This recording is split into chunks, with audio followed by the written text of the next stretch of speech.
வணக்கம் மக்களே. இன்றைக்கி ஆக்சுவலாக ஒரு டிஃப்ரெண்ட்டான ஃபால்ட்டுங்க. கஸ்டமர் வண்டி ஓடலைன்னு சொல்லி எடுத்துகிட்டு வந்தாங்க. சரி ஓகே என்ன இஷ்யூன்னு சொல்லி பார்த்தப்போ பார்த்தீங்கன்னா, ஸ்விங் ஆர்ம் கம்ப்ளீட்டாக உடஞ்சிருந்தது.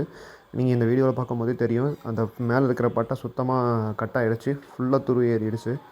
அது மட்டும் இல்லாமல் காயிலுக்குள்ளே போகிற எல்லா ஒயருமே வந்து பார்த்திங்கன்னா கட் ஆகிடுச்சு. நடுவில் மிடில் கட் ஆகிருக்கு. நம்ம மீட்டரில் வச்சு செக் பண்ணி பார்க்கும்போது சுத்தமாக கண்டினியூட்டி எதுவுமே இல்லை அதில்.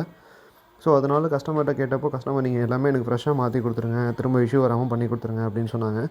ஓகே அப்படின்னு சொல்லிட்டு ஃப்ரெஷ்ஷாக நம்ம வந்து ஸ்விங் ஆர்மும் வர வச்சுட்டோம். ஓகே நம்ம ப்ரைஸ் ப்ரோக்கு ப்ளஸ் அதோடு சேர்த்து அந்த கேபிளுமே நம்ம வந்து ஃப்ரெஷ்ஷாக வர வச்சுட்டோம். நம்ம புதுசாக வாங்கின கேபிளை பக்காவாக சால்டர் பண்ணியாச்சு. சென்சார் சாக்கெட்லேருந்து எல்லா மேஜர் காயில் சாக்கெட்டுமே பக்காவாக சால்டர் பண்ணிட்டோம். கஸ்டமர்கிட்ட நம்ம கேட்டோம் என்ன தான் ரீசன் அப்படின்னு சொல்லிட்டு கேட்டப்போ, ஒரு ஆக்சிடெண்ட் ஆச்சு அப்படின்னு சொன்னாங்க. என்ன இஷ்யூன்னு கேட்டப்போ, டிஸ்க் பிரேக்லேருந்து சவுண்டு வந்துச்சு.